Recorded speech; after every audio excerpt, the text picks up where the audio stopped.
Before Rome, before Greece, there was a plateau between two rivers where civilization itself. 8,000 years ago, the people of the Zagros Mountains learned to farm. By 3000 BC, the Elamites built ziggurats, invented writing, and rivaled Mesopotamia itself. But everything changed in 550 BC when a man named Cyrus united the Persians. Cyrus the Great built the largest empire the ancient world had ever seen, from Egypt to India. He governed with something revolutionary, Euro-tolerance. He freed the Jews and respected every faith he conquered. When Cyrus died, they buried him in a tomb so simple it shocked the world, a king resting under plain stone.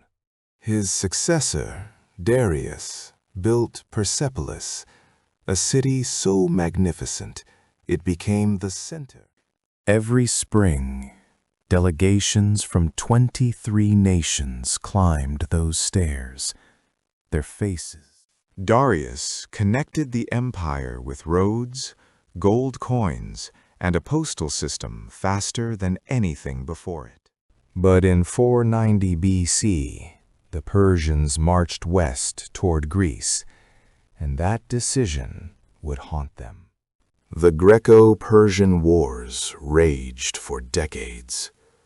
Marathon, Thermopylae. Persia didn't fall from those wars, but the cracks had started to show. In 330 BC, Alexander of Macedon burned Persepolis to the ground. But Persia was far from finished. Greek culture blended with Persian traditions for over a century. Then the Parthians rose from the northeast, mounted archers who became Rome's greatest nightmare. At the Battle of Carrhae, Rome lost 20,000 men in a single afternoon to Parthian tactics. At the Battle of Carrhae, Rome lost 20,000 men in a single afternoon to Parthian tactics. They built Ctesiphon, a capital whose great arch remains the widest brick span ever constructed. By 224 AD, a new dynasty overthrew the Parthians from within. They revived Zoroastrianism, the ancient faith of fire, truth, and a cosmic war. Sassanid art influenced Rome to China, and Gandhi Shapur became the ancient world's greatest center of learning. In 260 AD, something unthinkable happened Euro. The Sassanid king captured the Roman emperor alive. For 4 centuries, Sassanids and Romans bled each other dry. Neither noticed what was coming.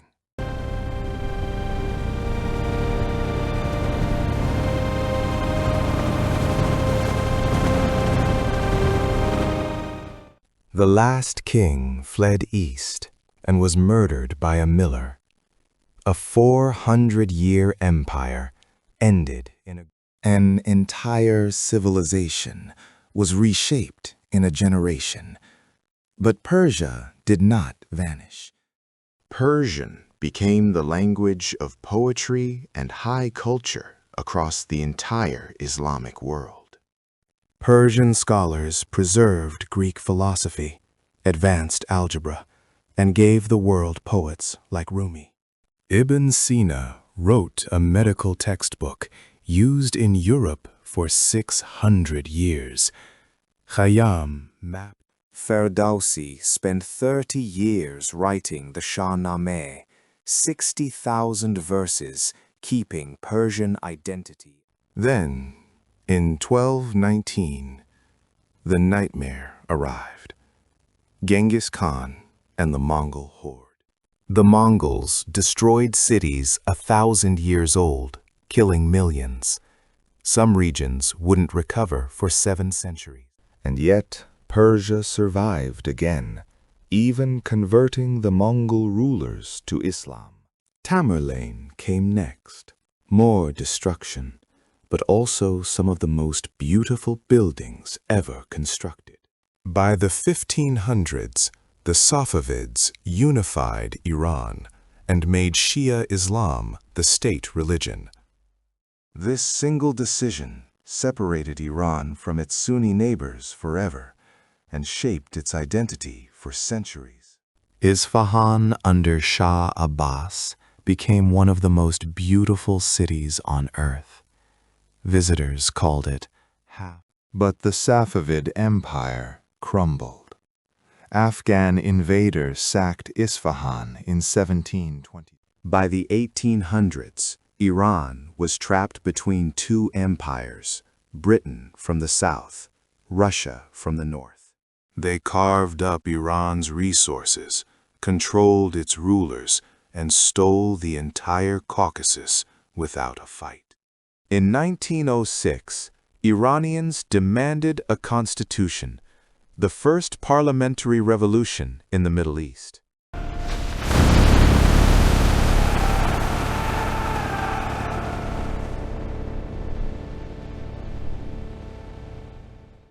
In 1925, Reza Khan seized power, crowned himself Shah, and dragged Iran. He built railways, banned the veil, and renamed the country from Persia to Iran. When World War II erupted, Britain and Russia invaded together and installed his young son on the throne. My fellow Iranians, the oil of our land belongs to us alone.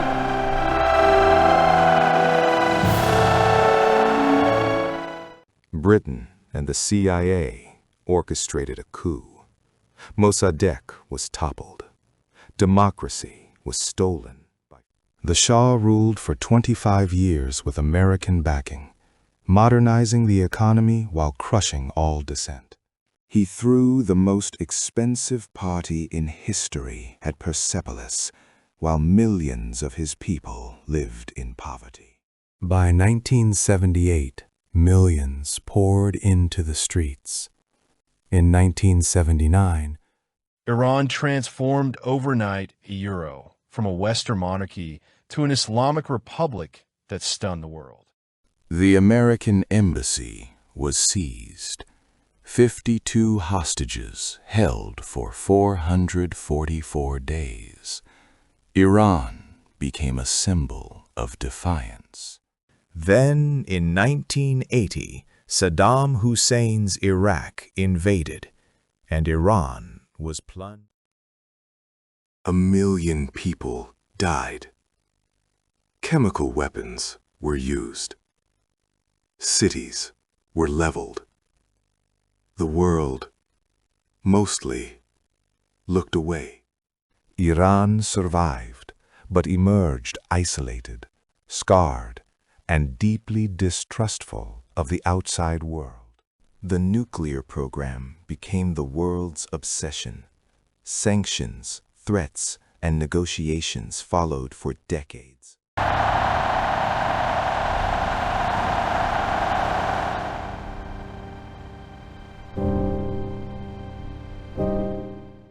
Iran has been defined by this tension ever since, a proud civilization locked in struggle with the modern order. 88 million people carry this culture forward, leaping over fire on Nowruz.